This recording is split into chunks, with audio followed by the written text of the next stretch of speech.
Firm registration. What are firms doing in regards to firm registration in states when they do audits in multiple states? Carol? That's a bailiwick for you. I'll just let you go. Yeah. I think the answer to that probably depends a little bit on size of the firm. I can tell you what we... Is that not loud enough? You want to trade? How about if I just hold it, maybe? Is this better? Okay.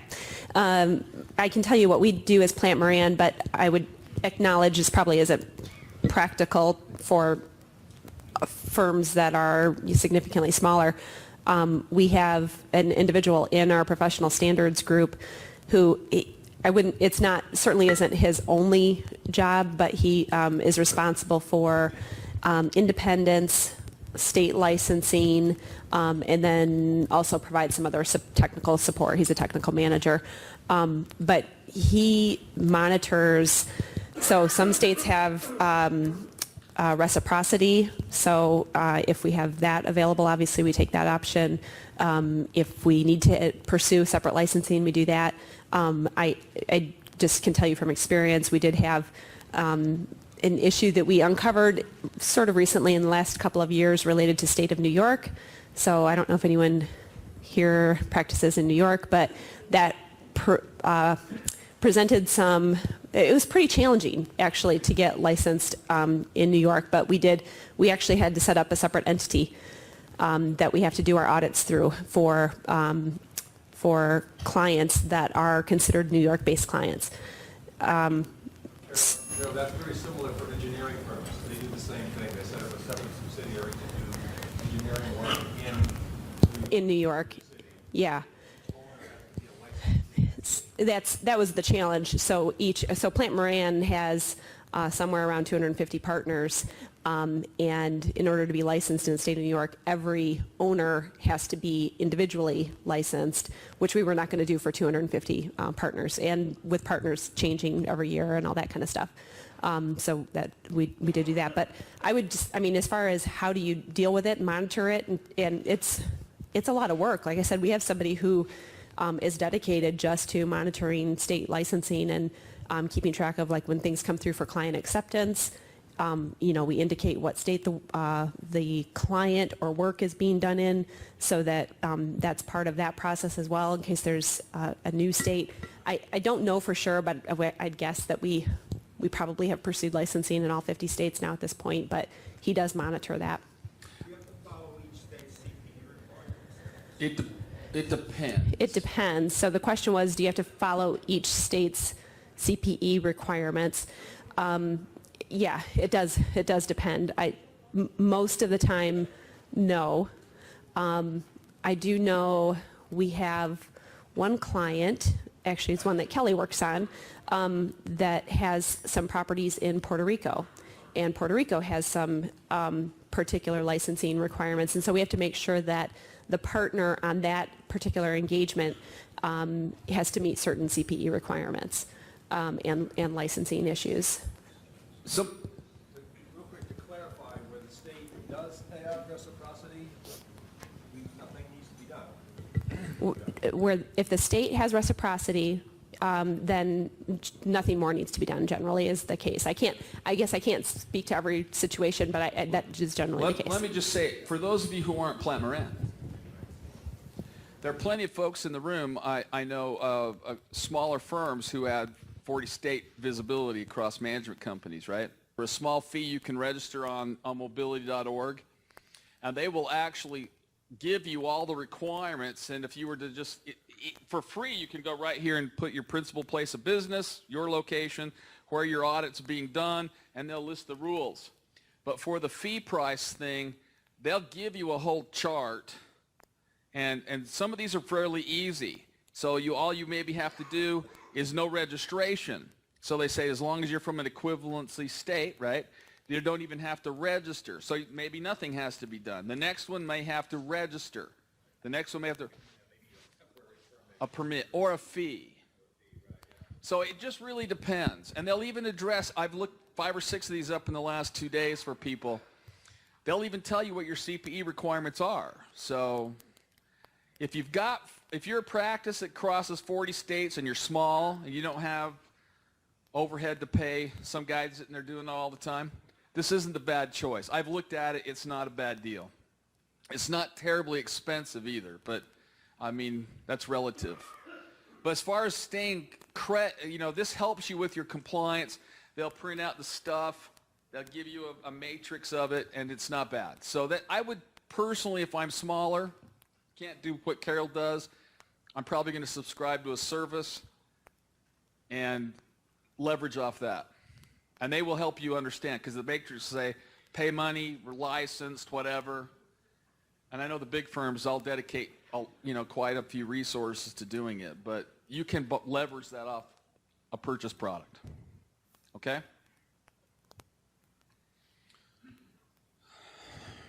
And plenty of people have called us, and I said, hey, I'm happy to help, but I can't do it for 40 states. It's just a little beyond that. Okay, next. Oh, yes. Boy, I really want to have this. I kind of want this more open for conversation. So for LIHTC cost cert, how are people calculating the percentage to use for capitalizing the interest, taxes, and insurance during rehab period?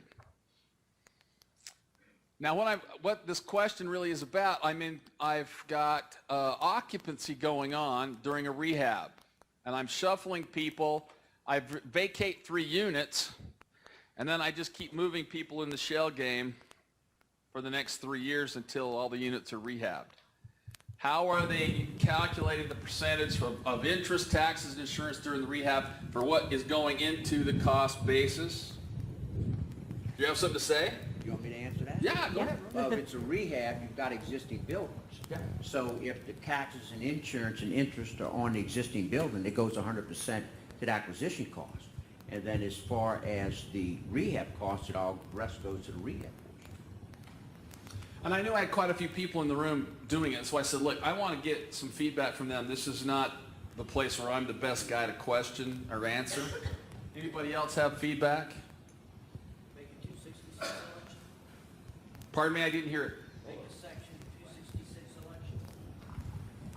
I didn't hear it. Make it section 266 election. To capitalize all the interest, the carrying cost Oh, capitalizing on for taxes. for taxes. Yeah, but if you got a Yeah, I guess I rehab, think tax. which means that you're rehabbing existing buildings, the portion of the cost that goes to the existing structure goes to that structure. And then anything else that goes to the rehab portion goes to the rehab portion. So you don't get to make the election if do I capitalize it or not. Sure you do.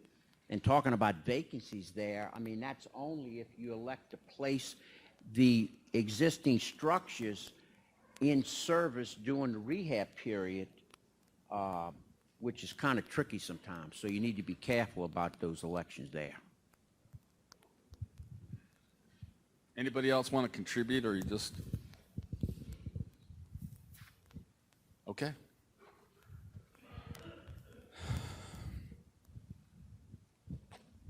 The Novogradic and resident guys are being quiet. Yeah. And I'd call on Linda if she was sitting in her seat, because she'd probably Linda have, left, she'd huh? have an She opinion stepped about out for a this. minute? Yeah. Did HUD issue any new policies or regulations that will impact our audits this year? I'm just thinking about some more esoteric things. Let me just say this. HUD hasn't issued any new regulations per se. But what we have seen is some OIG reports come out. The first one was questioning the usage on tax credit equity cash outs, and that was a real problem. That was a very late early 2015 thing, but the report's eking out more now. The second thing is HUD has, OIG issued a letter out of the Atlanta office saying HUD Multifamily is not monitoring the project sufficiently to tell whether the costs are reasonable. And they are now implementing a stratified analytical review process that I believe leverages off Opus data, and that is why some of the conversation yesterday led us to costs are not reasonable. So as far as a regulation, generally no, unless you're uniform guidance. And that was really last year too. So there are some other things coming out that have. Now let me, one more thing to add, and it's probably coming up in the Q&A anyway. What we are still dealing with is the reacquisition of residual receipts on 202 pracs. We still don't have consistent policy direction or movement from HUD across the country. Last week somebody, or maybe it was even this week, they told me, I just got recaptured. I said, how did they recapture it? We wrote a check. I had 3 other people 2 months ago tell me we were captured by reducing my HAP subsidy. So we still don't have any consistent methodology there. We do know it was in the 2016 appropriation bill. They still intend to do it. I can tell you this. Do you guys have a policy on it, by the way, right now, what you're doing with anybody with residual receipt, prep residual receipts? Accounting, as far as how to account for it, same thing as we've done for the initial round of recapture, which is, I mean, it's reported as a liability. And actually, You've unbooked them then? Yeah, we made that conclusion even for the PRAC contracts back when the initial issue came up, because we concluded that it just was sort of a matter of time and they're going to come after it. So those have been recorded as liabilities. I would echo the idea that it's just a matter of time. I don't think President Trump or Dr. Ben Carson is going to reverse that direction for some reason. It could. I have no idea. But I believe just overall you're going to lose the money. And so what we're fighting most cases is auditors are coming in going, I don't think that's your asset anymore. Because you're not going to get to keep it, right? And the client goes, it's my asset. No, it's not. Haven't you read that notice? And they're getting into this argument. And I've just said, look, I'm so tired of arguing about it. I'm going to footnote it for sure. I don't think it's your asset. But in this particular case, I'll let you set a policy that I won't write it off until it goes, but it's got to be a footnote.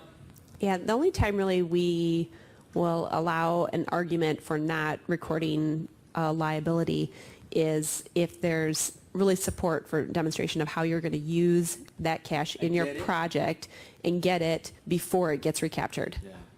And, you know, obviously it depends on what kind of evidence you have to support that. So I don't overall, no, but lots of little things are percolating around. So only pracs, 202, 811 prac. All of them, yeah, they're all nonprofits. And Section 8, if you're 202 direct with Section 8, that does not apply to you. She's just saying, asking if does it only apply to 202 with prac or go ahead. It's a 202 that had capital advances. Get the prac, you have to be a 202 with a cap advance. If you're a direct loan, you have a Section 8 contract. And that one is not subject to this. So don't let them get confused. I have people running over. I'm going, every time it comes up, I said, are you a prac? 202 prac? Well, I don't know. Are you a capital advance? Go ahead. We have Capital 2 pracs, you know, the advances. We also have 202 direct loans because those were handled by the contract administrator. Those are just being taken each month as it exceeds that $250 per Really? unit. Yes. Now, that's the first I've heard that one. That happened already 2 or 3 years ago when we first got the notice about recording the liability and the expense for the full dollar amount above that. Now, do you know why that one is the case? Those were new reg Section 8 contracts that were embedded in the regulatory agreement was the recapture. So That's why there's a difference. and so it still happens with them, you No, know, but, as yeah, it is. so- It's just not a recapture of the full dollar amount. And we've been hit with two of our properties where we've been actually asked to go to pay.gov to pay whatever that 250 is. They don't want a check, is what we were told. So we had to sign up with pay.gov to issue the amount of whatever that was. The other issue that we had, where we had a property where we were having difficulty getting the rent increase to come in play, and we put through a request, you know, really praying to the gods that they would give us, that we had a deficiency, and we had money in surplus cash, and we got that approved now with the reorganization, which we thought it was maybe a 75 chance that we wouldn't get it approved. But it is on contract renewals. So if you're under a 5-year contract, that's happening. And the other thing that we're seeing that people may or may not know, when they're doing now with the reorganization, the renewals of the contracts, we're being asked to submit our budget with the renewal at that point in time. It wasn't something I heard here today, but maybe you've already addressed that. But I didn't, in fact, but, you know, on the 202 with the budget, so cap advance, had to submit the budget anyway. irregardless of Regardless, that's 2 right. months before, you know, Yeah. year end, it's Which was whatever. a regulatory requirement to submit. That's the only one with the regulatory requirement to, Right. to submit a budget. Right. But I just, here's the thing, listening to what you just said, I don't want you confused. There are so many things going on here. Yep. 202 with a PRAC. At the renewal date, they will theoretically move to recapture somehow. It's typically a check. We've had reduced rents. Next, new reg Section 8 contracts. The only way to know if you are is to read it, right? And it'll tell you, we can go use your residual receipts to pay your HAP. We started recapturing those in 2012, right? That's what she's referring to here. So you're going, unless you said you couldn't be a 202 and not have a recapture. Only if she had a new reg HAP contract, which she did. I have other Section 8, or I have other 202s, older directs, with non-new reg Section 8 HAPs not being recaptured. One other comment to just make, one of the issues that we did as a property management company is, you know, we could see the handwriting on the wall from what happened on the regular Section 8 and that it was going to happen on the 202 PRAC. So we had thought about it when the regulation came out. If there were things that we needed to do on the property, we ramped up and we did them. And so our issue is we didn't want to have surplus cash. So when we were talking about some of these, you know, issues on are they a going concern and what does the financial statement show? Well, now we've got negative surplus cash when we've had positive surplus cash in the past. So there's a lot of things that your management agents are doing, also looking at the reserve analysis and trying to support the rents that you do have so you don't have to ask for a rent reduction. And, you know, just keeping all of those things in mind. And you just got to remember to juggle the requirements because you have to know who you are or Yes. what you are. Yes. That's how important that is. You can't make assumptions. If you're a PRAC, you can assume it. Okay? But if you're a Section 8, now you have to determine, did I have the old requirement, I mean the new reg requirement, what we've already started to recapture, that will continue. If I'm non-new reg, I'm just normal old HAP and the regulatory agreement's silent, but you got to read the original, right? Right. You can't rely, people have me renewals all the time going, that's like toilet paper. Yeah, it's the original You HAP. renewed. I It's can't the, imagine how cool that is, but yeah, it's the original. it's original HAP, and a lot of times it's hard to find that, but That's right. you got to find it so you know for sure what you Now, I'm applied going to to. just, here's the dilemma. What is the audit issue coming up this year because of this? And I've had it 3 times already, but here's the worst one. Auditor shows up at June this year, and he's got 10 or 15 jobs at this management company. He says to himself, okay, I got the numbers. He goes home, he does his analytic review, and the first thing he notices is, why the hell do you guys have residual receipts? I told you to spend, spend, spend. And the lady on the phone says, we don't have what are you talking about? We don't have residual receipts. And he goes, no, I've done the calculation. It's right here. No, you're wrong. We don't have it. So he gets kind of curious, goes back and finds out. He gets the numbers that they're using. And what does he find? Somebody wrote a check on July 29th. That's when it showed up in the register. Backdated back to June 30th.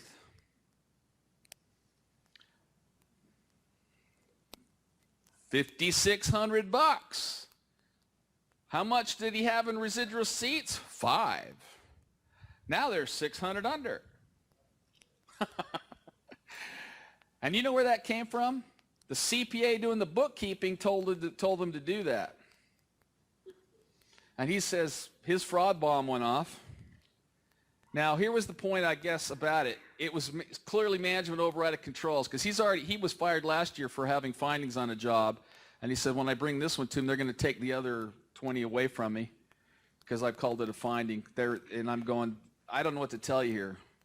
So the risk is people are trying to do all kinds of things to avoid residual receipts instead of just listening up front.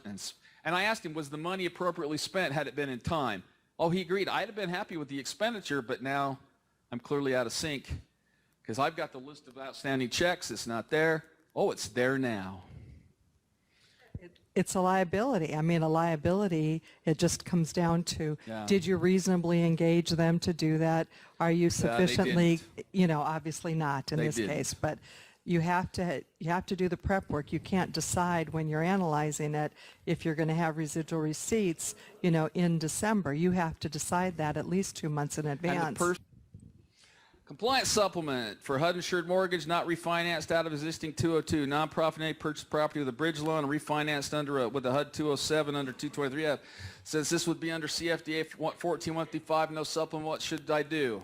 I told you this earlier now before maybe this. Did that die again? Oh. Someone told me they were out checking out and the TVs kept blinking on and off and on and off, and I have no idea. I'm not touching anything here, but we said that, Carol, I talked enough. Go ahead, do this one. Sure. Yeah, I think you covered this a little bit. So if it's an existing 202, then most likely the appropriate guidance that really would apply to that testing is the compliance supplement under the 14.157.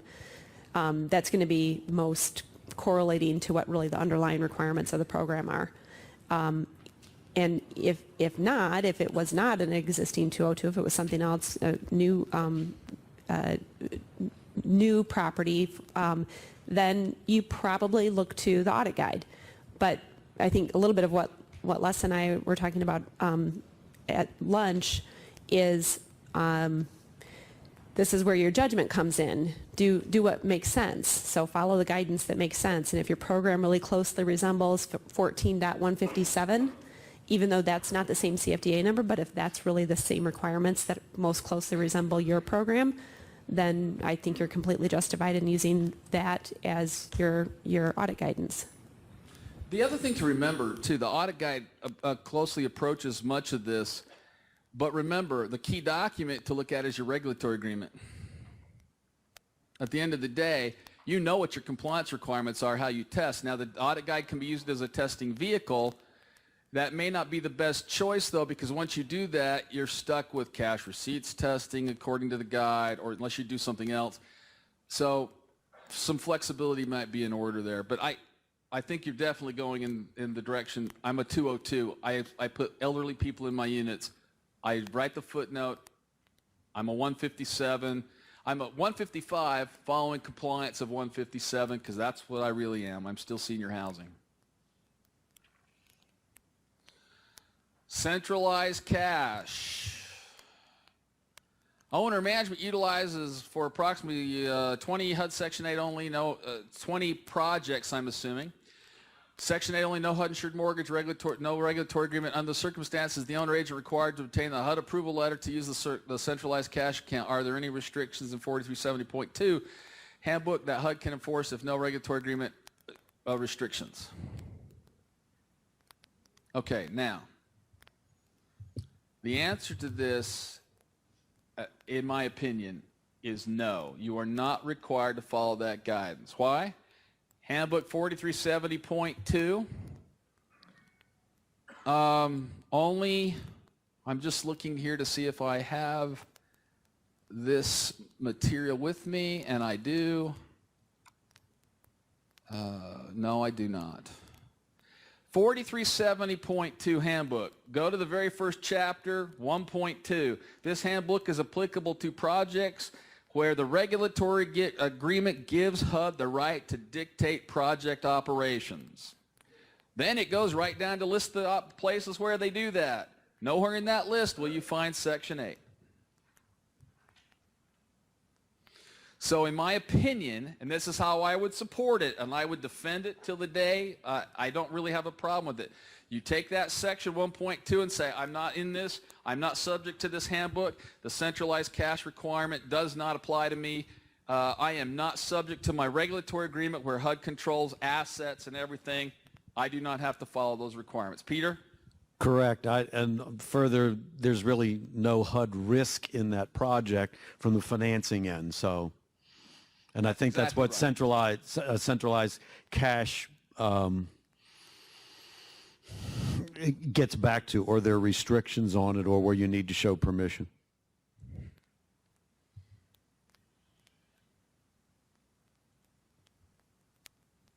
If the same type of project is required to submit monthly reports, does this increase the probability of having an MOR? What is the effect on for-profit properties that don't receive subsidy? The effect is HUD would have to decide to come and look at you directly based on some of the risk. And they can still do it. And they can do it any time. Yeah, it was clear from the handbook that they would still do it. Second, the same type of project is required to submit monthly financial reports. Why are they submitting? Why is HUD requiring that? Were they troubled? Are they new? And then remember, the selection criteria and the reason for being under the requirement for monthly reports kind of go hand in hand. So you might buy yourself one that way. And what if the owner's not putting funds in the project, or as little as possible, thus contributing to the number of unavailable units? I assume you mean vacant units. Can this contribute to an MOR selection due to occupancy percentages? Big fat yes. And not only that, your numbers are going to show it too. Sooner or later, your statements on REAC are going to show it. Yeah. Purchasing requirements. Does this apply to nonprofits only? No. They're just different requirements. For-profit entities are following 4381.5, and they're following Handbook 4350.1, Chapter 4 for reserves, $10,000. Now, up to this point, we were all the same. If you go to uniform guidance, the answer is we'll be on the uniform guidance purchasing requirements, and they're substantially less restrictive. Yes, I agree. So remember, purchasing requirements applies to everybody. Nonprofits can go to UG, reduce those restrictions. Otherwise, you're staying in the handbooks at $10,000, 5 under certain other things, 5,000. So, Marlo, this is for you.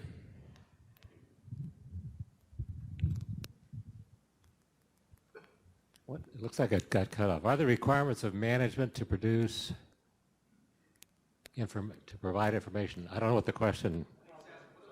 What are? They have to provide the information. The CPA can't generate it. The auditor can't generate the information. Management has to. Well, look at question 3, I think it was. Can we give them a list of things that we would like to see? And the answer is, of course. I mean, we ask for PVCs all the time.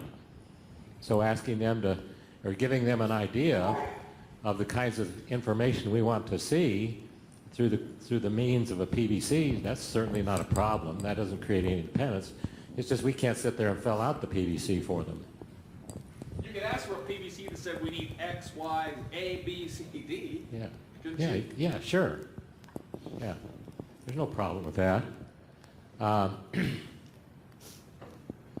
Yeah, management is required to produce the information without the assistance of the auditor in terms of actually crunching numbers, of course. Independence issue arises if the auditor assists by explaining or providing the list. No. Do we ask for this information from a management company, those charged with governance, or both? Well, the management company, but if you can't get it out of the management company, you may have to go to those charged with governance.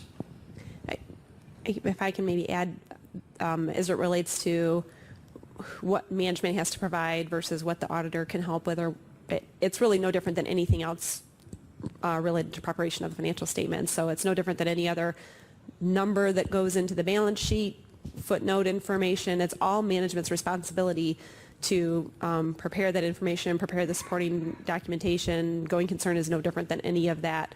And so I agree with what Marlo said. I mean, we can assist just like we would assist with, here's the information that we need to audit cash. Here's the information that we need to audit your going concern conclusion. Okay, no subsidies. Project received funds at closing on a loan modification that was approved by HUD. Loan interest rate reduction only. Requirements of debt reporting under ASC 47 calculation of gain or loss. Where can we find the test guides for modification versus extinguishment? In those slides yesterday, I listed several charts. Right now, here's what I'm trying to do. I'm trying to put together just a white paper to consolidate all the information. But like I said, I have 5 or 6 firms worth of material to consolidate into that. So here's what I would think the first thing is. It's not troubled. We probably will assume it's not troubled debt. The next thing is, are the net present value of the cash flows going to be greater than difference by more than 10%? If the answer is yes, and if you're 2 points in the rate swing, look, you can make the assumption that it's yes anyway. I know it's going to be, but you're going to have to show the calculation. Then you're on extinguishment, and you're going to calculate the gain or loss. So most of those are not going to be terribly different, but you have to go through how that is going to go. So the gist of it is no trouble debt restructuring, net present value of the cash flows of new loan versus old loans. In that one case, we had 3 old loans we're replacing with 1 new one. It was more than 10%. Extinguishment went in. We wrote off the debt issuance costs of the old one, prepayment penalty, everything else. We netted some other things. We had, in some cases, we've had gains, okay, if you had a significant cash out on some of these. So we've had gains, and we've had losses. Best thing to do is email me for now until I get that paper written. It's been on my, it's like 90% done, but you'll force me there somehow. This presentation essentially gathered the rest of my stuff together to finish the paper. So I can give you 5 or 6 other things that are nice checklist stuff. So email me. It's just most of the papers don't have any discussion. 80 or 90% right now are going to be extinguishments. I've just seen some that were mods and they were done wrong. So email me for now. What type of release needs to be in the tenant file regarding review of files by the auditor? Also, this isn't Section 8. No EIV for profit. Okay. What's that? Just say that out loud. Why is the auditor looking at the files? I don't know why you're, here's the thing. In the tenant file, all I would really be interested in is they decide, I could be looking at, did they sign the lease and did I collect a security deposit? I don't know why you have to get a release of tenant information from that. You're really not in the files at all. So let me add a little thing here to this also. HUD audit guide, for profit, no subsidy. Tenant files are not direct and material tests for you. I went through that kind of yesterday with the Section 8, or the security deposits. The whole test about returning within 30 days, not a requirement under your regulatory agreement. It could be a state law requirement, and you'd have to audit it if the difference could be material to the statements under the yellow book, but HUD compliance isn't part of that. Same thing goes if I'm non-major Section 8. What would I do with the tenant files? Walk through. How many tests? They ask me all the time, how many would you test? For what? Right? For what? It's a non-major program. It would only be testing it if I had to look at it for some financial statement purpose. Let's be honest, Carol, how much risk would you find in that tenant file or in that non-major program? Very little. Very little. Yes. Now, why could you assess it? I could say, look, HUD recalculates everything. Client does some other things, to test validity of the tenant file data in tracks. And by the time I'm done, risk is so low, we have Well- no detect risk left to audit. Yeah, and if it's non-major, so there's your compliance. Yeah, there's no compliance, and it's obviously, it's all relative to materiality at that point, because all you're looking for is compliance issues that could have a material effect on the financial statements. So by virtue of the fact that it's not major, it is smaller. Who knows exactly what dollar amount we're talking about here, but it's probably the likelihood of having a material misstatement due to noncompliance in a non-major program is pretty Now, small. before I finish, let me just say this. If your client wasn't getting consents,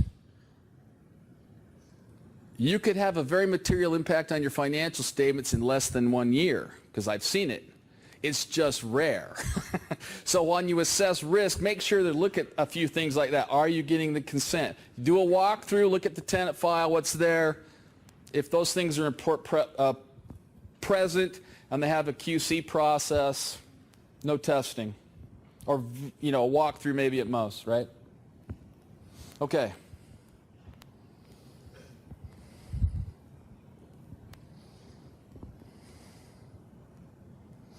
Calculated sample of 100% of all checks and debits except for mortgage payments as they are confirmed using random selection and a random number generated, but the sample sum total is small. Does the sample need to be equal to a certain percentage value compared to all withdrawals from account less mortgage payments?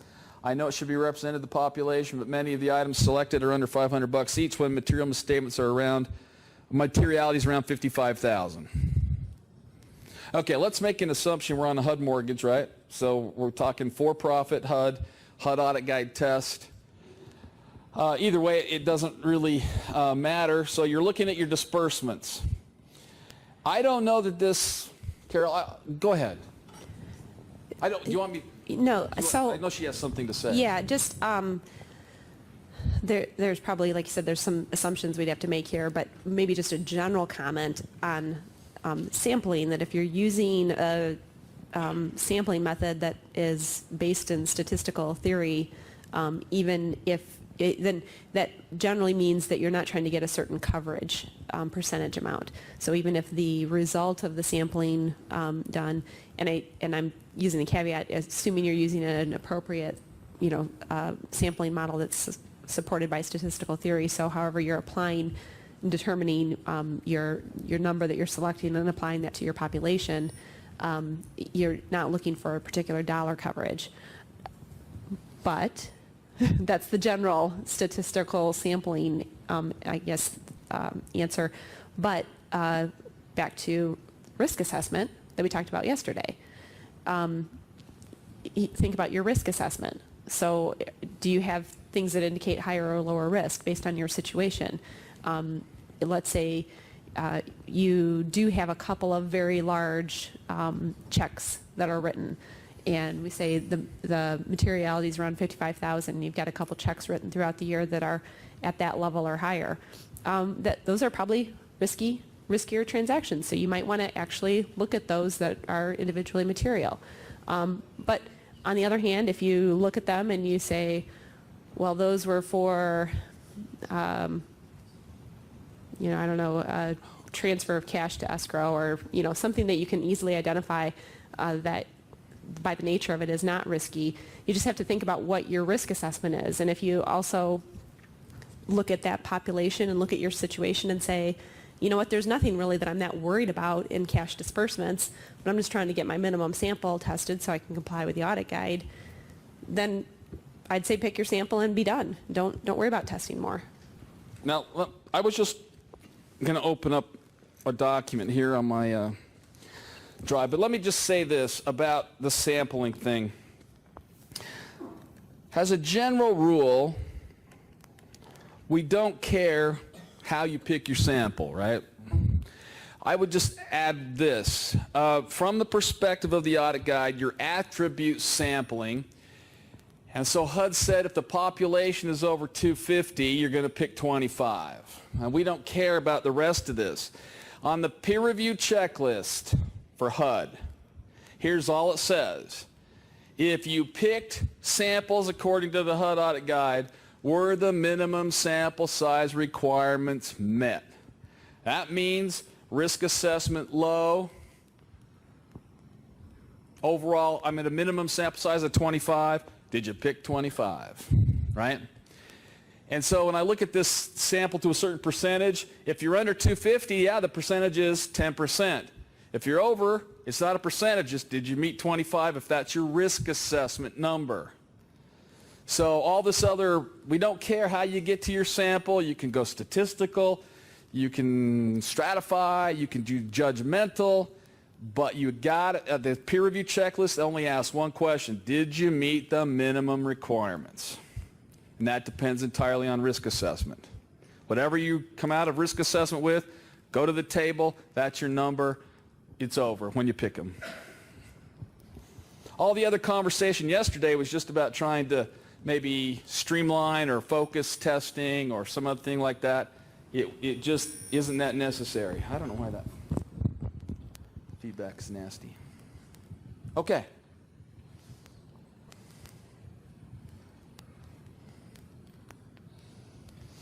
Peter, I'll let you go here. Geez, thanks. Oh, there it went. It's back. Trust me, it's just Section 232 properties can make distributions as many times as they want during the year, and that the mid-year surplus cash calculation is no longer required as long as the property has sufficient amount of surplus cash at year end. Is this correct? If so, where do we find support for this? I think it is correct, and is it in the new regulatory agreement for 232s? Well, I would just say it's partially correct. Okay. Correct in part. Let's go. Can you get rid of the mid-year calculation?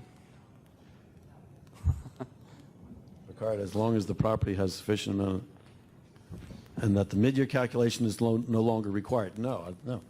You have to do, according to the new regulatory agreement, you have to do the mid-year. If you're taking the money? Well, I don't know exactly what that means, but let me just clarify this, right? Yes. Which agreement are you under? Old or new, right? Calculation's the same, either way. Old agreement is just like everybody else in the room, right? On December. The surplus cash calculation may not be the same depending on what agreement you're under. Exactly. Oh, what's included, what's not, like the next No. payment, all like that. Section 232, the calculations are all the same, right? No, not for surplus cash. Why?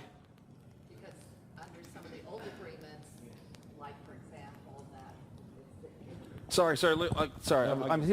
I'm sitting here in the days, kicking your feet. I can't walk. I can't talk.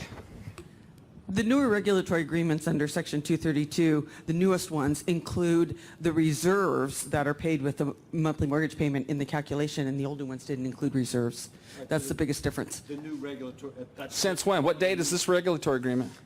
These are dated 14 and maybe, but we've got clients that are still have old 1990 something. So there's a number of regulatory agreements out there, and one needs to follow whichever one is in effect, whichever one the client signed.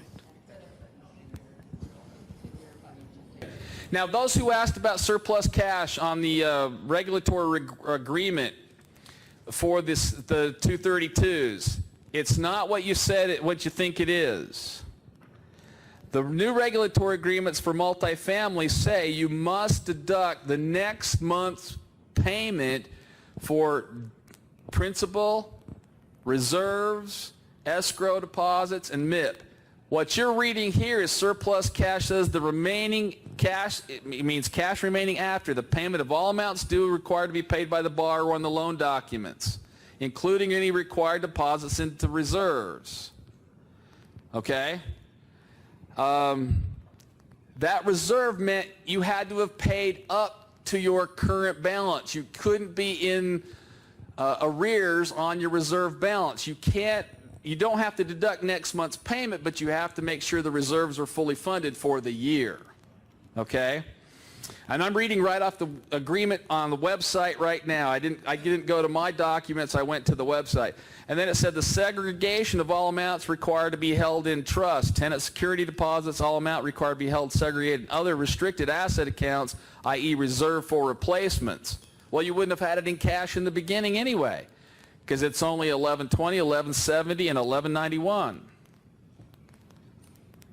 So you were not required to include January's reserve payment in the surplus cash calculation, okay? That's why I wanted to clean that up.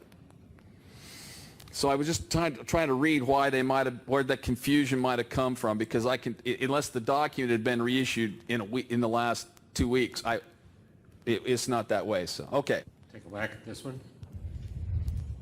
County Standards Update 2016-18 was released last month, changing presentation of restricted cash on statement of cash flows, with beginning and ending cash. Required implementation is after 2/18. Early adoption is permitted. Any discussion of this in HUD circles? Not that I'm aware of. And why would you do it early? You know. No. It's not something big to worry about, I don't think.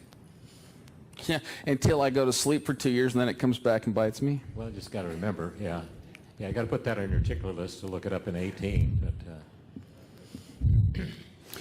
now, you always ask that question about HUD circles. No. And in fact, it doesn't start anywhere close to HUD's mindset until one of 4 people tells them. Generally, 4 people. Now, there can be other people who contact them, but once they find out, they go, oh, what is this? And so then they wake up and decide, is it a problem? Because there's about 6 of us who would be contacting them all the time, and they don't know anything until we tell them. What's that, Peter? If they hear about it, then they're in a reactive mode. Yes. They do not think proactively. If it comes to changing the FAST template or anything like that, it's always reactive mode, and do we have enough money, and so forth and so on. Okay. HUD audit threshold. Federal expenditures over 750, not-for-profit organization on 2 projects. Oh! Why did you want to bring this up?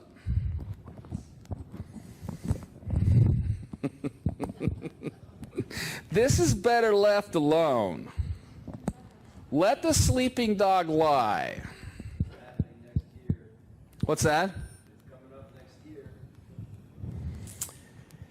Well, that threshold, 2013-23, is only applicable to for-profit entities.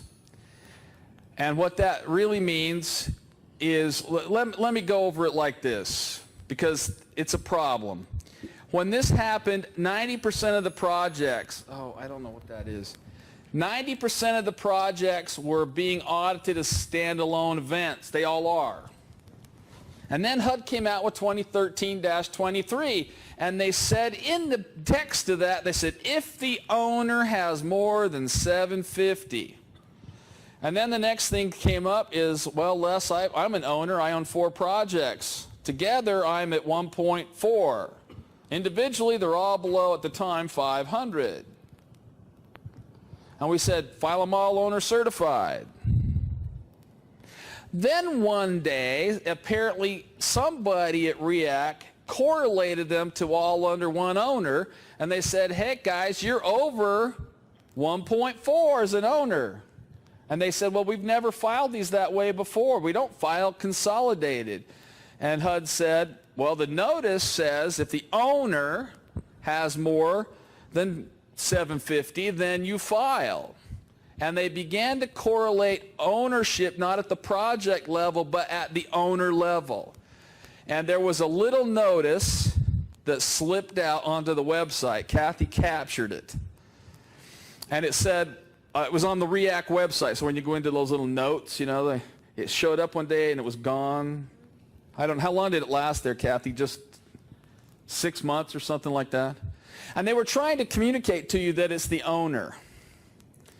So this little notice here on the 750 went to the owner. So if I had, forget for-profit, non-profit, it didn't matter. If I had 4 HUD projects, an owner owned them, Section 8 contracts under 500, but all with filing requirements, HUD meant to tell you that the owner itself had 4 and was at 2 million, so therefore every project filed an audit. And we're revolting going, no, that's not how we've ever done this. Right. But Scott Loveday says, no, that's what the notice said, is owner, not project.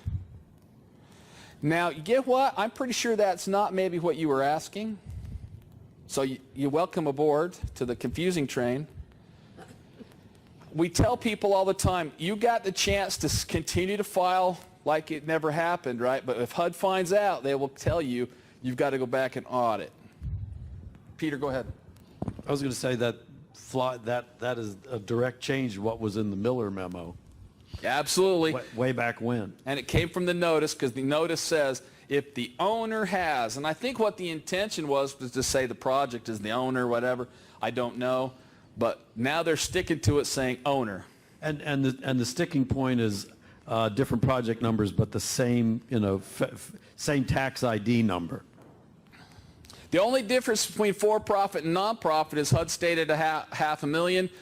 Non-profit went to 750. Both were required to file owner certified below the limit. And both were required to file if the owner had collectively more than the limit. Now, if you like that answer, just keep it to yourself.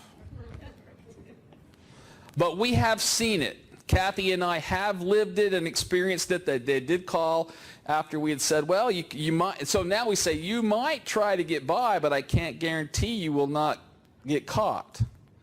So caveat emptor. And they always try.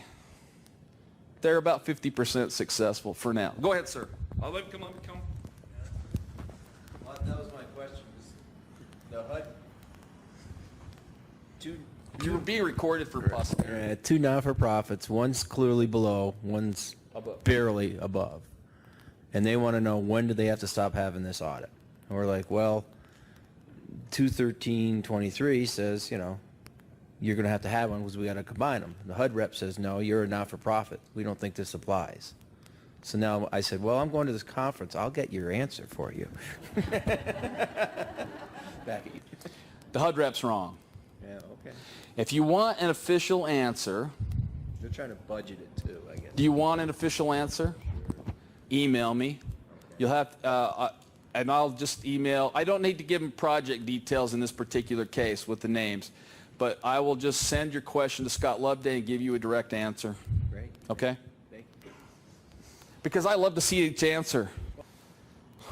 You're a large cost? Yeah. Oh. Well worth it. No, sorry. I just want to tell you that is a very confusing thing. Kathy will tell you she has reversed it all and made them file audits based on what REACT told the client. So, good luck. Rodney, was this you? Who are my RD folks? I know there's a few of you. Scott, what do you think RD thinks about this right now? Loan costs. Where did RD tell you loan amortization costs are going to go now? Did they know? They don't know anything. That's kind of true, isn't it? Yeah. And if you when those loan costs disappear this year off the statements, what do you think the people at the state are going to do? Just don't say it actually, just kind of paraphrase. Oh boy. Okay, I get it. See, you don't have to. I'm not going to force you into an answer. They're not going to know. Okay, so here's the thing. My preferred method. You're sitting here with financial statements, and you're going to go to the 3560 and the 07 both. And what are those 2 schedules in your audit report? Supplemental data. Fix your gap, do it right, go back to the form, leave the loan amortization costs on the form. If they try to reconcile them, if you're afraid the state will reconcile them, then you'd have to change it because they don't know.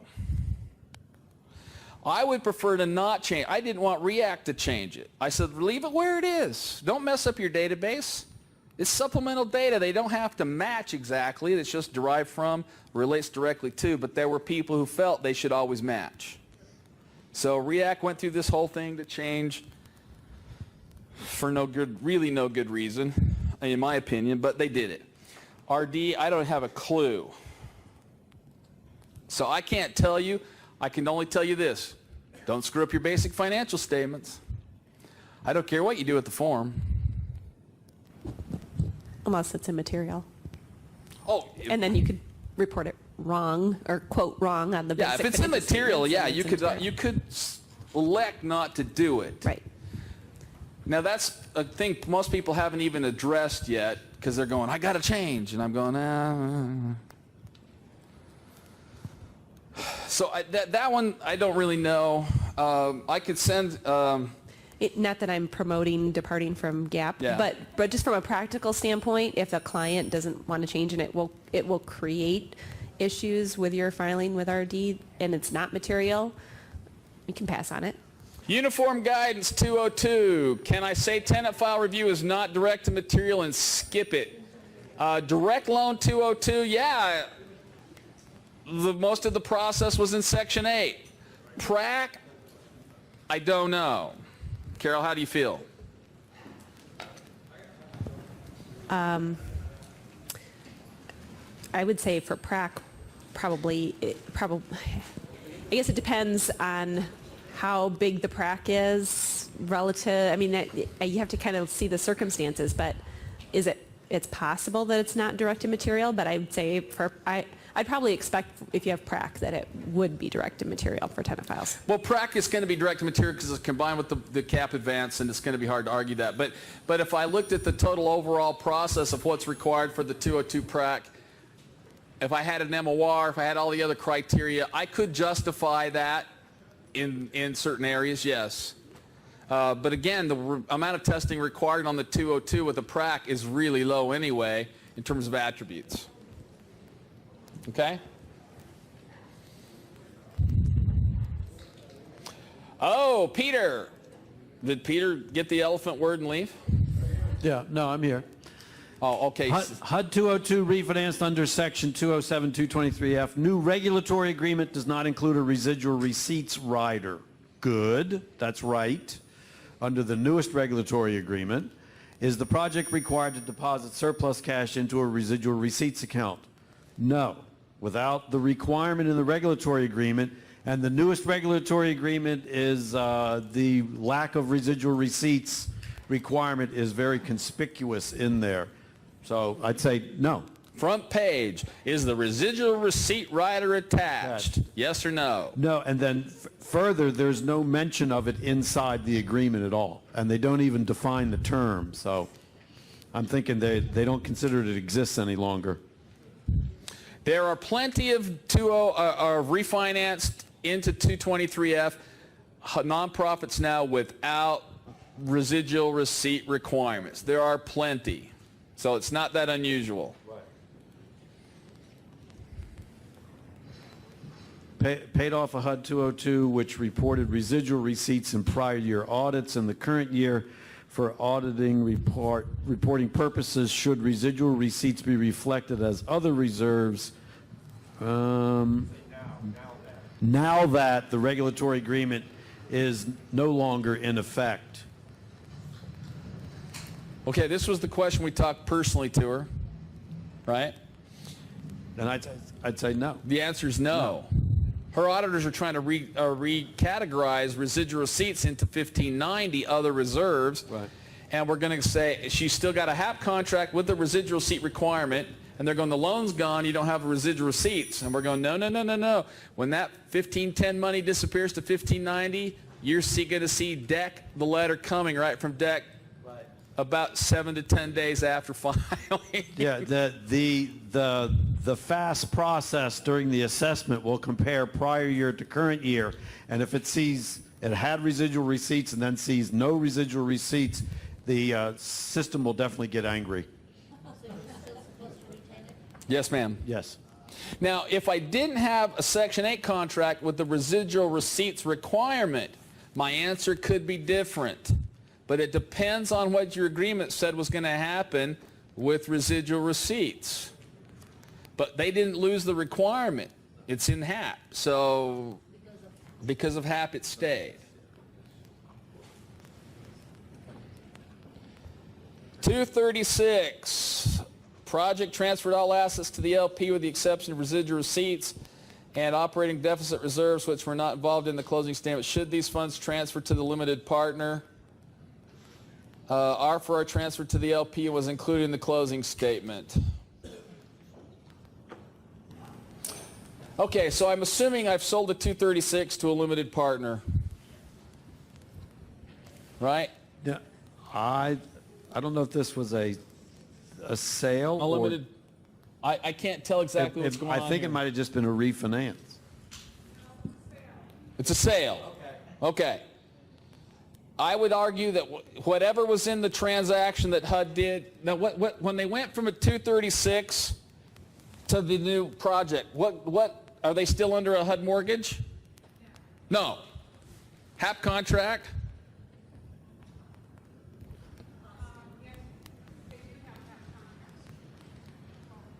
Yes, they do. Thank you. Yes. Okay, I don't know how Peter feels about this one, and maybe other people have an opinion. In my, they transferred all the assets with the exception of residual receipts and operating deficit reserves. I agree they were not involved in the closing statement. Should these funds transfer to the LP? Not if I didn't require them. No, they're still sitting there where they originated. Okay.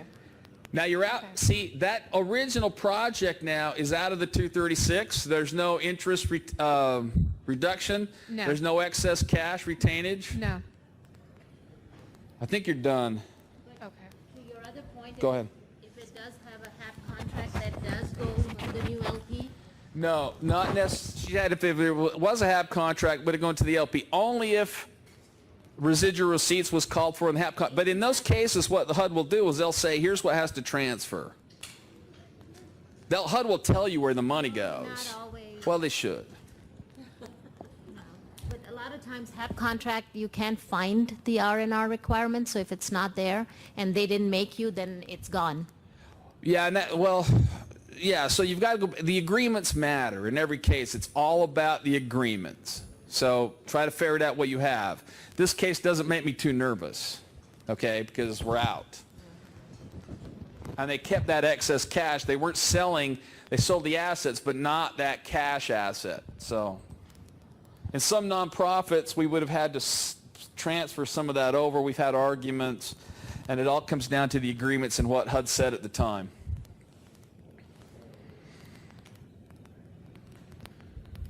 Have a nonprofit, cap advance, 39 units, management fee. They do charge a bookkeeping fee because all they do is finance functions. Additionally, they charge $25 per hour for maintenance staff. For actual hours worked at the property, the $25 is based upon estimated cost for staff. Do you see any compliance problems with this? No. Here's what I see. HUD challenging the 25.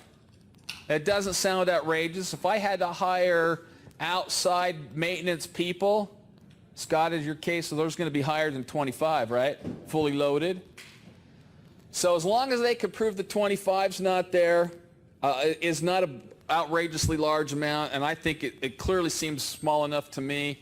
The bookkeeping fee would be, I don't know what they're charging here. As long as it's not some exorbitant amount, I would think you'd get no pushback whatsoever on that. No, I don't seem very much worried about that. Okay, the one yesterday, he had enhanced review. What do you see as the outcome? Well, I told you what the outcome is on pre-issuance reviews. What are his options? None now. He decided to ultimately agree to the 6 findings, go through the pre-issuance reviews this year and be done. So If he doesn't agree with their assessment, they fight forever. He's just finally decided what their argument. He had a couple of problems. He had a bad report, a couple other things here. You have to decide how long you're going to fight, right, Marlo? What's the economic benefit of continuing here? Any more comments? Yeah, it's sort of a sunk cost at a point in time, and you just have to say, when do you turn off the bleeding and just move on?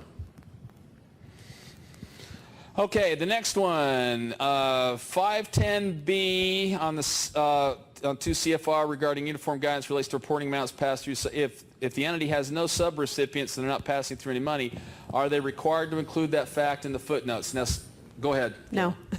You looked at, did we? Well, I think maybe we talked about this a little bit yesterday. There's probably a lot of things that you could say it's a required disclosure that you wouldn't then put into the footnotes that it doesn't apply. We should move away from each other or something. We can't tell what that is. If you have, if subrecipient pass-through doesn't apply, I don't think you have to disclose everything that does not apply, because that could get out of control pretty quick. From what I remember, I looked this up, and it's not a must disclose, like the 10% de minimis cost rate. Yeah, and I can add to that we do not have at Plan Moran, we don't have a disclosure that says there are no pass-through funds. If you want an official answer, email me, and I'll go right to the documents, get you the stuff. In fact, I think this person's read it. Okay, but I think there might be a Q&A somewhere about it. If you want a little further, email me next week. I'll try, email me Thursday, okay? And I'll try to get you the right answer, kind of a little more detailed, let's put it that way. Okay. Does the management company need to sign the engagement and rep letters? Is it required? Carol, will you take engagements with the management company, won't sign the rep letter? No. Yeah, that'd be a problem if they didn't want to sign the rep letter. Okay. The answer for me is we see them all being signed. The certifications in the financial statements that go to REAC require both owner and agent certification. They're signing the dang thing on REAC. Sorry. If they won't do it, I'm not issuing. Yeah, I mean, that's primarily who we're getting all of the audit information from, so that is who we need to have sign the representation letter. But not the engagement letter. I don't need them on the engagement. Rep I need for sure. Yeah. Peer review told us that accounts receivable policy is required even if AR is immaterial. There is no materiality level. Is there no materiality counting on policies? So Les, I would I guess be on the side which I think the writer of this question is on, which is if it's not material, it should not be a required accounting policy. Here's the thing. Here's why he's saying I'm going to interpret a little bit with the crystal ball. What is one of the two absolutely required audit procedures in GAAP or GAS? Confirm receivables and observe inventory. Observe inventory. Yes. Well, we don't have any inventory, but confirm a receivable. So they're probably looking at this going, I don't know, because I'm sitting there going, receivables in all HUD projects are typically completely immaterial. I would say we usually do have an accounting policy in our financial statements, but if it wasn't there, those financial statements are not materially misstated. And I would have a hard time with someone saying they're materially misstated because you don't have an accounting policy for your $2,000 accounts receivable balance. So we don't have a problem with having it gone. So if you went to the GAAP checklist, I would make sure you say, look, the receivable, I would write in the margin, oh, it's $2,000. It's been $2,000 for the last 20 years. There's very little bad debt. It's NA right there. Just write that down in your checklist. One of the, I will, actually now that you mentioned that, the documentation aspect which is important. And I will say that we did one of the things as just one of the suggestions, not findings or anything like that, but one of the suggestions we heard from our peer reviewers was better documentation on past disclosures. So not this issue, this was just kind of broadly speaking, but they said we think you could improve your gap checklist, your documentation of when you're concluding to pass on disclosures. And so that's the way to really have the right support in there, is to document that you thought about it, concluded it wasn't material. And you know, it used to be easy because we're doing it all by hand and just writing pencil or whatever, ink under there. Just keep embedding it into the Word document and going on. Okay, some firms don't travel to sites. Oh yeah, I know that's true. What are they doing for EIV? You'd have to ask them. Don't know. Now, if I had to venture a guess, and let's say I wanted to not go anymore and I want to justify it, I'm going to just justify it by it's not in the HUD audit guide. It's not really a joke. That happens all the time. And it does work for a lot of folks. I mean, it doesn't really work for me, but I don't know what they're doing. And I guess what you're saying is I'm assessing the risk of EIV being wrong, and I've just determined it's not worth going there. We don't see that very often. What we see is we see people sending material to the owner. So I'm not at the site clearly. If I'm at the management agent, they can send it there, or if I'm at the owner, they can send it to the owner.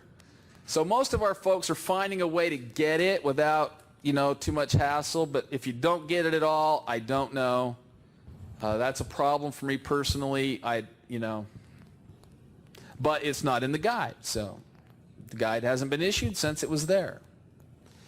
So I really don't know how to justify that. R for R withdrawals on leased nursing home. The lessee pays the expenses, the nursing home requests the R for R, and the mortgager pays the lessee directly. How do you show the withdrawal on the lessor's books? If a distribution, then REAC will show distributions were more than surplus cash. It's not a distribution. Okay. So here you are, folks. Number one dilemma, Section 232 world. Now, it doesn't work this way everywhere, but I'm assuming this is one of those places where they want to record all these assets on the books of the operator for reimbursement purposes. Not everywhere is like that. I know New York is. And what they're doing then is they're essentially transferring equity that was held in the reserves to the operator, and HUD's having a little problem because they're ending up with a receivable on their books. The truth is, in the regulatory agreement, the borrower retains rights to the assets once the operator agreement goes away.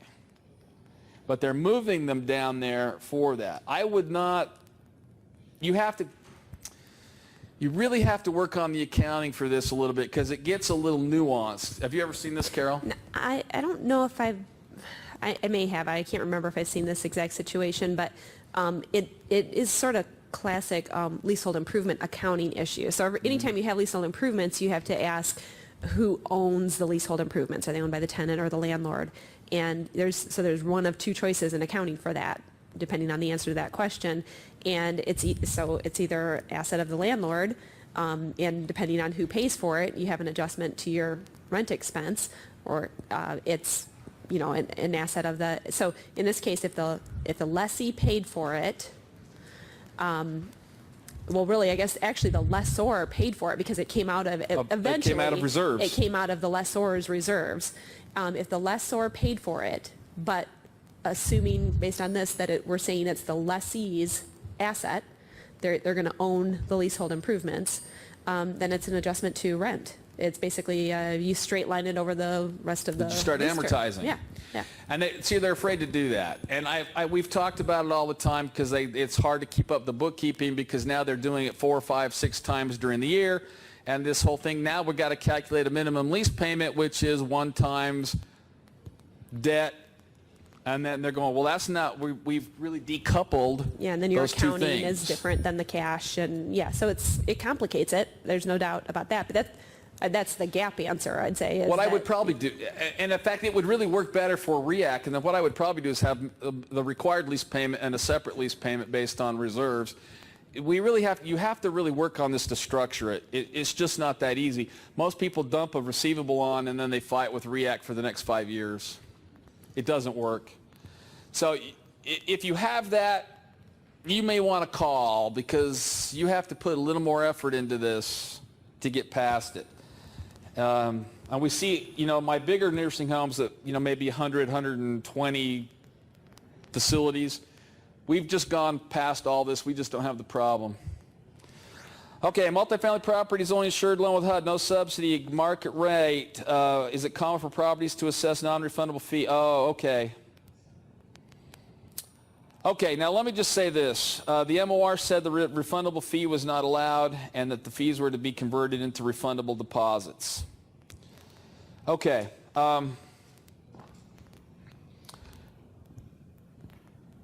So my question is, I'm going to get this admin fee to new tenants.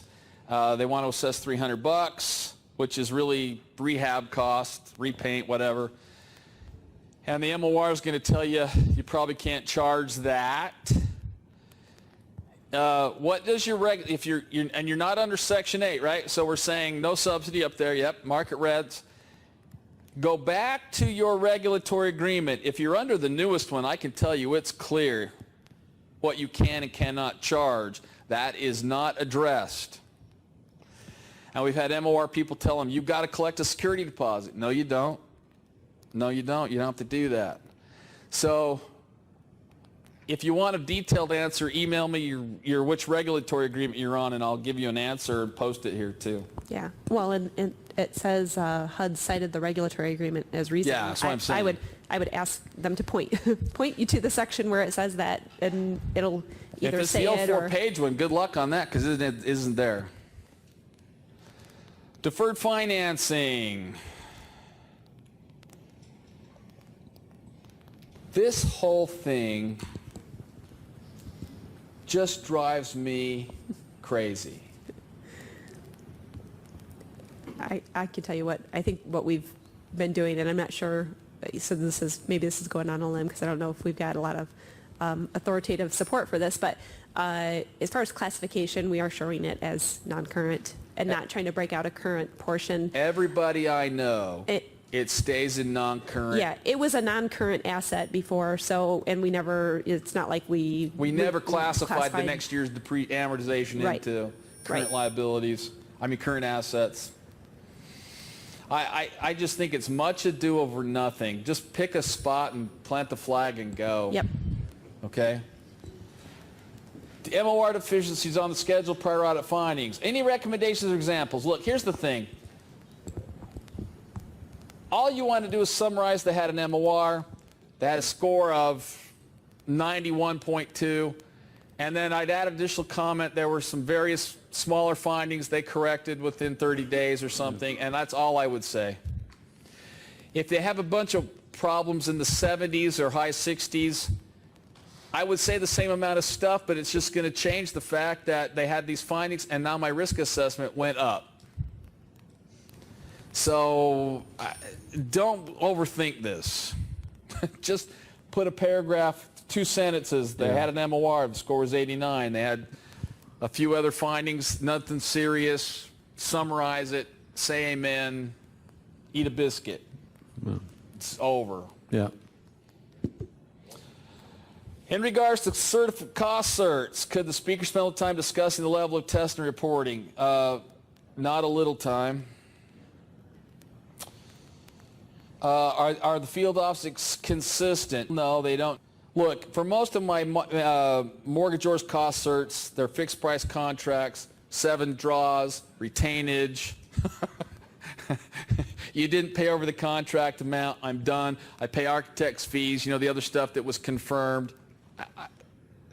The real other issue is just down to the contractor cert, where you have maybe more subs or more materials being bought. It's just a sampling process. You sample and you go just like you were following disbursements. Carol, isn't that what you would say? Don't overthink this again, right? Yeah, exactly. Yeah, you're just, it seemed audit concepts that you're just issuing an audit of a particular item of the financial statements, which is the cost accumulation. So same sampling. I have no idea what the HUD field offices are. If you want to talk a little bit more about what happened, I'd be happy to do that, because most cases I'm going, what does the HUD field office know about the extent of my testing, right? I didn't really tell them. So I don't know. Commissions. Look, Peter? Yeah. You want to answer this? Let's see, earlier this year, the client listed their HUD-insured property. Oh, I like this one. And after receiving an accepted offer, backed out due to tax ramifications. The broker still charged $100,000 commission, which they paid out of another entity. That entity, 100% over the HUD property, now needs cash, and they're wondering if they can pay this out of the property now. No. I'm thinking no, since it's not a reasonable operating expense and that they will need to wait until they can, so forth and so on. No, they can't. REAC, HUD never allows refi expenses. That's just, the policy or the thought within HUD and the Real Estate Assessment Center is that refi expenses, sales expenses are of the entity, that is the partnership, not the project. So even though the project benefits from lower rates. They do not, that's not part of the thought. Never was. So your feeling is correct. The answer is no. We agree with you, no. No, no, no. CEFA, is it required to show 2 lines? I don't know that it's required, but it certainly is the way we normally see it. Okay, PRAC, capital advance, 202 PRAC, add them up. The totals is my 202 or my 157 number. I can't tell you it's a requirement. Would you disagree? No, I'd agree. I'd say the same thing. We usually show it separate. It just makes more sense if you show it separate. I'm not sure there's a requirement to, though. Do you have to have HUD hard copy audits on hand? I would say no. PDF signed pages are fine. I mean, that's... Oh, hands up.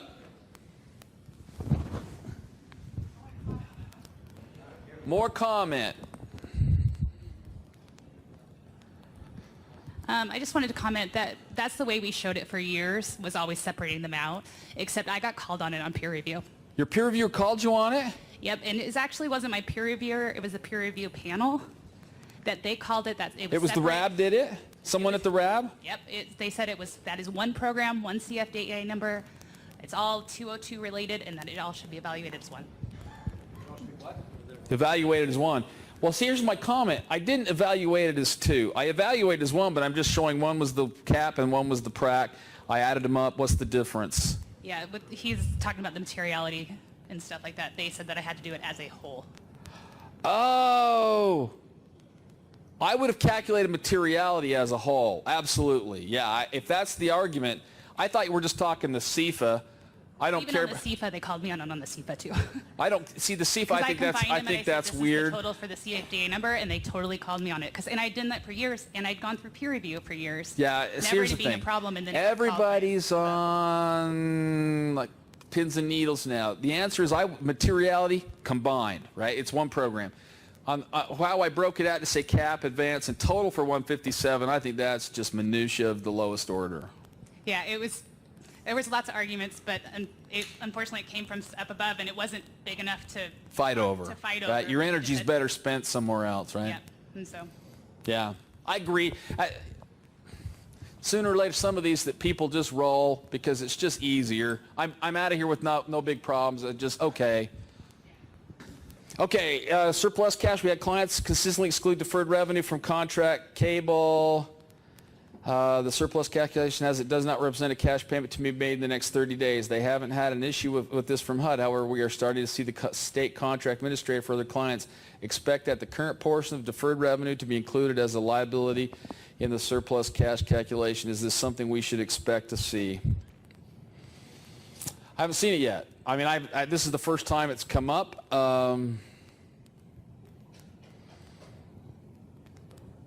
Obviously, these lines transfer over automatically.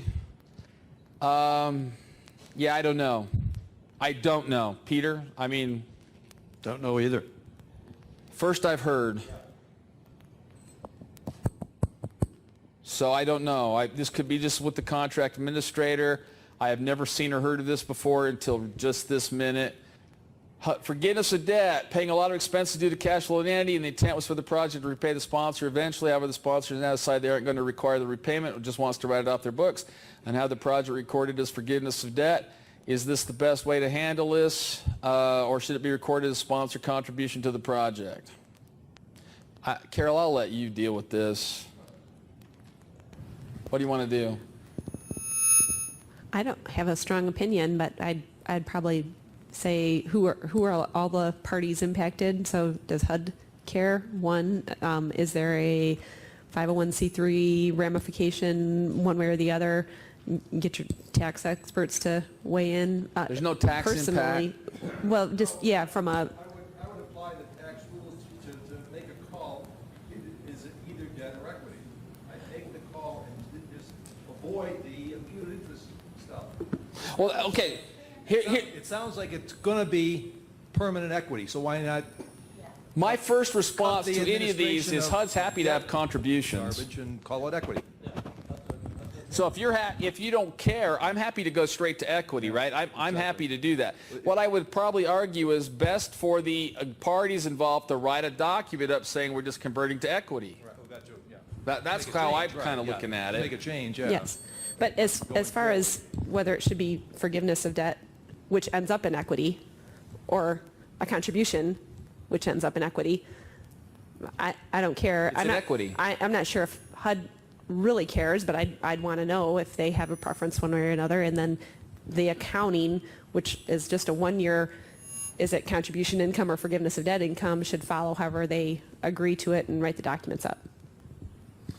Okay, next, disbursements. Some guy up here said it was probably okay to, you could probably through all these other things get to a place where detect risk was reduced so that you didn't have to do a cash receipt sample. What's my opinion on the case of disbursements? That is much harder to go. That one, I don't know that I ever find my way to avoiding a cash disbursement sample. What about nursing home? Well, okay, nursing Landlord. home. Okay, nursing home, happy days. I got debt payments, deposits to reserve. Yeah, I pay interest, the audit property fee, taxes. Property taxes. In that case, I'm totally bought in. Yes. Okay, so regular project rentals, it's much harder. Yes. We in agreement? Yeah, but I think you could, you think about it, and I think Les, I think you've shown even in trainings before, I don't think you went through this yesterday, but you can focus your testing. Oh, that's right. I did it a little yesterday. Yeah, so don't test, don't sample like the management fee. You can test that just all at once. But I think this probably asking, can I really get rid of it to not sample disbursements? Probably not. It's just really hard to do. Is it theoretically possible in some universe, alternate place, in the fifth dimension? Maybe. Stephen Hawking would have to talk about how to go there. It's just easier to sample, right?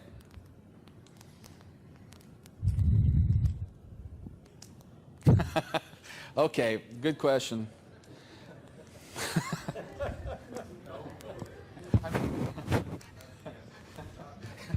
He was in one of Trump's towers that was less expensive. I don't know. I think what's going to happen is they will revert to the 4-page regulatory agreement. You really believe that? No. Oh. Sorry, he just sounded kind of serious there for a minute. I don't expect anything happening initially. We haven't had anything happen for the last 18 months because everybody's been running off the ship because it's a clear administration change. So you got to monetize your government experience, right? So we haven't had anything happen in at least 18 months. It'll take 18 months to get all new people in to decide what are we going to do. And then they'll look at the polls and try to decide if Trump's going to make it again, and that otherwise they'll start flowing back out, right? I don't expect anything here. No. This is all driven by the budget anyway. People always thought once George Bush went away that President Obama would come in and it would be the heyday of affordable housing, we'd build new public housing, and that didn't turn out the way they thought either, so nothing. Okay, licensed individual states. We talked about this a little earlier already. So. Yeah, and the only other maybe thing to add here is this actually probably depends on state by state in what their definition is of. It is really all by the state. Yeah, a business that is based in that state. They have different definitions. Some define it by where management is located, and some define it by physical property. Others have different definitions, so it's all over the board. Yes, ma'am. Let me come over. No. Hey, that new knee moves better. I just wanted to add one thing to that. Our firm could not use our new name in one state, so we're still operating under the old name, and that company still has to have its own peer review. So if you're going to actually start setting up companies in different states, be careful. Yeah, and back to my comment earlier when I said we set up a separate company for our New York, we did, and we just went through our peer review. That firm had to be peer reviewed as well, so that was true, at least for that state. Gotta love that, don't you? Sorry, I'm gonna slip through here. Get another question. Ladies, I'm sorry. Oh, Peter's going now. I understand all of your response on the previous question. When you are a firm in one state and you do audits in another state, are you required to have permits or whatever in the other state? That was my question. I didn't understand what your response was saying. Are you required to be licensed in the other state? Is that what you're asking? Licensed, permitted, or Yeah. anything in the other state? And it mostly depends. Okay, And so, if all the records are maintained in this state, the property's in another state, but everything's managed out of this state, that's my question. I mean, what is your requirement to be in that other state? so let's say the other state is, and I'm just using states as examples, but just to be able to put some words to it. So let's say management is in Kentucky and the property is in Tennessee. And you're going to do the audit there in Kentucky. And your question is, do you have to be licensed in Kentucky or do you have to be licensed in Tennessee or both or neither or whatever? Permitted or whatever? Yeah. And I don't know the specific answer to that because I don't know the rules for either Kentucky or Tennessee, but my word of caution is that you need to look at it because different states, Tennessee may define CPAs doing business in their state as the physical location of the entity that's being reported on, which would be the property. But not all states define doing business in their state the same way. So you have that's where it varies. So it could be where management's located, where the auditors are physically doing the work, or where the property is, or some combination of those, or completely up to judgment, or any of those could be different options. Downside if you just don't do it. I mean, you just carry on. Again, I'm sure that probably, I don't know the specific answer to that, but I'm sure you're probably subject to some, perhaps penalty from different states. The mobility.org website that I showed, if you were to go pull that up, what I would start with is where the project is located, okay? Your state where you're located, home base, go to the project state, pull it down. It'll tell you right away those requirements. And then you can work backwards to say, okay, is there a caveat here that, like she said, the project I'm auditing or the owner of the project? They're very specific, some of them. And some of them are very open. So you just have to look at each one individually. That's why I said sometimes if someone had 40, it's sometimes easier to buy the service and just go look at it. I can show you that situation right after we finish here. But when the Consolidated Audit Guide first came out, it had a requirement in it, and how we interpreted it after we put it in there was the firm had to meet the licensing requirements of any state they were actually doing work in. So that got over where the management company was versus where the project was, where the CPA's office was. And then it was not necessarily be licensed, but meet licensing requirements. So we tried to just make it workable as best we could. Yeah. So. You understand that New York issue she had specifically, that was one extra layer. Her big problem in New York State was that apparently your It's like a blinking neon Yeah, sign. all partners, To sign a CPA report, similar to signing an Oh, you want a true life example? not only did the signing person have to be licensed, every owner of that entity had to be licensed in that state. So what they did was have a standalone subsidiary, one or two or three members of I think you're done. Yeah, I just want to give a true Yeah. partnership that weren't licensed to use that. Oh, you do it. No. Just say it. Get it on tape. right. That's how they met. And a lot of engineering companies do the same thing. It's a standalone brother sister now, not parents up, brother sister.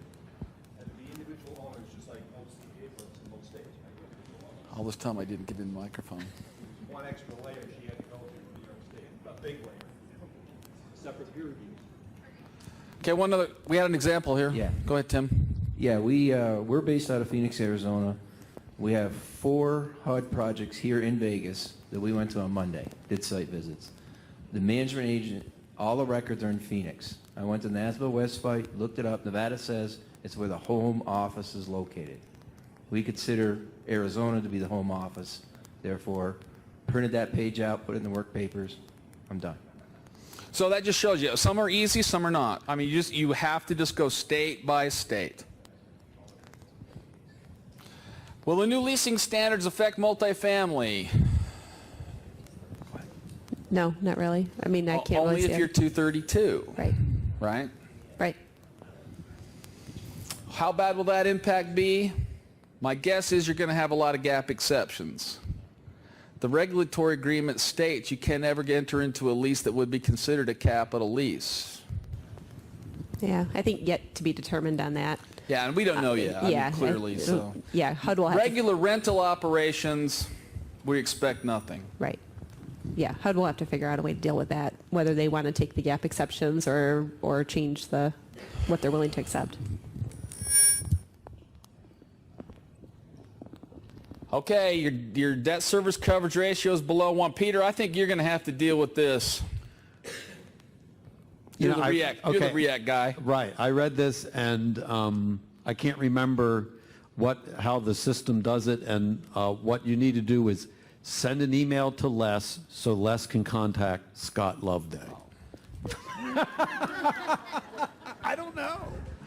I honestly don't know. I don't know, all the accounts that go into it and the formula anymore, so. All we know, here's the thing.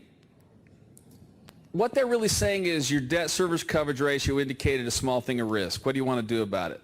The answer is nothing, because I considered interest, right? And you're not calculating this correctly, and I don't know that you need to do anything except what did the letter tell you to, is anyone here? What did the letter tell you to do?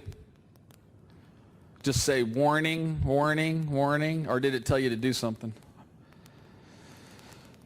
Usually they'll tell you to do something. This is one of the financial indicators within FAST. It's inside FAST. Yeah, it's inside FAST. So evidently some project manager at some field office picked up on this thing and sent out a letter or an email or whatever. Now, what do I really expect to have happen here? This poor schmo is going to get on accounting reports. ABC reports. That's what I think happens next for this person. I hate to say that, but so if you're here and you didn't want to speak up or you've gone, this was one of those I would email me and say, Les, what do we do with looking at this? And we can either go to Scott or we can work on a response, show you how to do that. I have a cap advance, defines costs and services fall under procurement, suspension compliance. For example, would the audit fee fall under the service subject to bidding under this compliance requirement in that it is an engagement letter? In our opinion, it would seem to be a lot of bidding for services. We're just trying to figure out what true costs fall under this requirement. Okay, I got to think. Subject to the compliance requirement, defines costs, services fall. Now let me just say two things. Now, Carol will probably have something to say. I know she does. First of all, procurement of audit services kind of comes under its own topic. Okay? Now, whether that excuses you from all procurement rules, I can't remember. But there are very, very specific audit procurement rules. Okay? So I don't really know. Like you say, I want to go, so no audit fees are generally over 150, right? So can I call up and get quotes? The answer to that is no, because the procurement rules on auditors require you to do some other things. It starts with getting the peer review report. And then you have to do a couple of other things. So I don't think you can get much relaxed out of this. Go ahead. I don't know the specific answer to that question, but I think historically, and I don't think this has changed under uniform guidance, the audit fees or professional services, which you have to make sure that what you're paying is reasonable business expenses, but you're allowed to use your judgment in how you're selecting that. What happens to replacement loans after a HUD has been paid off? Well, current regulatory agreement tells you right away, they're yours. Money's yours. The old one doesn't really say that, but the handbook does. So Handbook says it belongs to the project. now it says if it's a nonprofit, and under Section 8, my question is the Section 8 have an R for R requirement? If it doesn't apply. It doesn't matter. Probably 80% of these don't have R for R requirements around the country, so in most cases you're out, but you got to go to that original and find out. So the answer is, if you are not under a policy, the mortgage is paid off, no Section 8, no, you don't need authorization to withdraw money. You just transfer the money into operations and be done. If it's in the HAP contract, yes, you still have to do that. No, you do not have to maintain a minimum unless you have a HAP contract requirement. 4350.1, Chapter 6, the new regulatory agreement, very clear, money's yours. I don't think that's too hard to get to, okay, after payoff. It all comes back to what that HAP contract does. Okay, it's a finding if the lease and the TIC are not dated the same dates. TIC, tenant, something, income certification. Is that what you're asking? Does anyone know what a TIC is in this particular case? I'm just looking at the tenor of the question.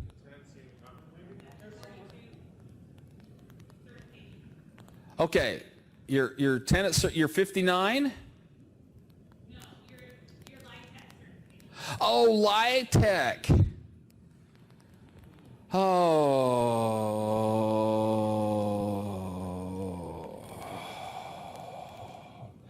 Okay, see, now you're jumping into a little can of happiness. I do not know the answer to that. Like I said, once we leave that compliance monitoring thing, there are people in this room that probably know that better than me. Anyone care to venture a guess? There is certainly no HUD thing in there about that. I'm not aware. I don't know that there's anything in here. So I'm guessing this is a client asking the question. I'm imagining somehow the auditors are saying they should do something different. I don't know that I agree with them. Yeah, I don't know why this is going on. So I don't know any reason for that to be a problem. I don't know context. If you're here, you can let me know. Refinance.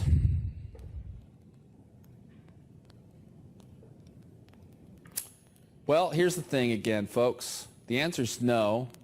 It'll be no tomorrow. It was no yesterday. It'll be no in 2 weeks. But here's the thing. Remember, no means no because it got stuck on the balance sheet or somewhere in an interim thing. But if you'd actually completed the refi, it flushed out. We had an actual extinguishment. All this flushed out in gain or loss, so nobody knew. We're only talking about refis where you advance money and came to a year end and didn't have the refi closed, so you're sitting here with this asset going prepaid fees, or it's in the cash flow, fees paid for refinancing. You just took the cape and started waving that red thing in front of the bull and said, look at me. I am really exciting over here, right? So most of these go away in transactional costs through gain or loss, which is why it's really cool to get gain or loss numbers in there, because nobody knows what the hell's in there. And you don't really get to explain, you don't have to explain it. And HUD doesn't see it. But never, ever, ever that I've ever seen have you been able to get these prepaid amounts through it on the balance sheet or in the cash flow accepted by HUD. Right, Peter? Right. Sorry. It defies all logic, because I know the project benefits, but we've never seen it work, ever. Only by getting refis done by the end of the year.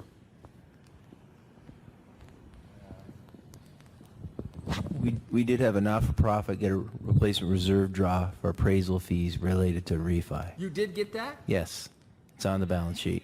Oh, congratulations. And they got sent to DEC. And then it got sent to DEC?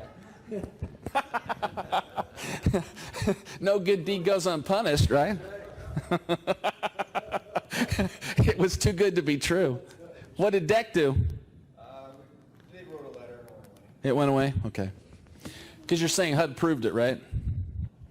Now, please be aware of one thing here. The field office can approve it. Whatever the field office does they want to do, if they want to get away with it, they can do it. Your problem now is REAC automatically churning paper out based on risk assessment. It goes to the reviewer, and the reviewer says... It goes to the reviewer, and then the reviewer is going to look at it, and they've got, the rote rules in mind, and they go, oh, not a refinance cost, not this, not that. We just don't allow those, all right? And so then it goes forward as a finding, right, from the system, and then it gets doubled back to be, it ends up back at the field office, and then they, will be calling or sending emails or letters about, we've got this particular finding, you need to get it resolved within 30 days.